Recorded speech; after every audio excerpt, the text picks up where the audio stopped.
Job, chapitre 14. L'homme né de la femme. Sa vie est courte, sans cesse agitée. Il naît, il est coupé comme une fleur, il fuit et disparaît comme une ombre. Et c'est sur lui que tu as l'œil ouvert, et tu me fais aller en justice avec toi. Comment d'un être souillé sortira-t-il un homme pur? Il n'en peut sortir aucun. Si ses jours sont fixés, si tu as compté ses mois, si tu en as marqué le terme qu'il ne saurait franchir, détourne de lui les regards et donne-lui du relâche, pour qu'il ait au moins la joie du mercenaire à la fin de sa journée. Un arbre a de l'espérance.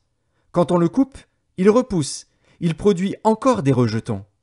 Quand sa racine a vieilli dans la terre, quand son tronc meurt dans la poussière, il reverdit à l'approche de l'eau, il pousse des branches comme une jeune plante.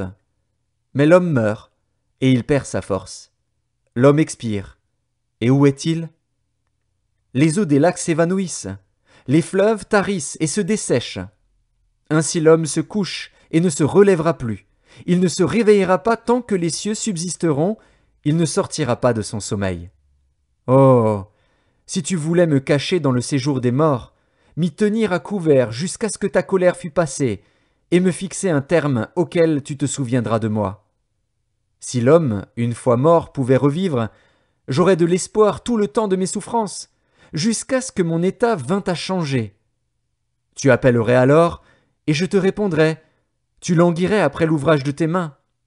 Mais aujourd'hui tu comptes mes pas, tu as l'œil sur mes péchés. Mes transgressions sont scellées en un faisceau, et tu imagines des iniquités à ma charge.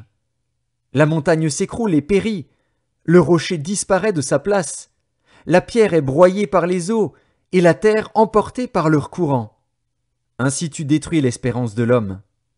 Tu es sans cesse à l'assaillir, et il s'en va. Tu le défigures, puis tu le renvoies. Que ses fils soient honorés, il n'en sait rien. Qu'il soit dans l'abaissement, il l'ignore. C'est pour lui seul qu'il éprouve de la douleur en son corps. C'est pour lui seul qu'il ressent de la tristesse en son âme.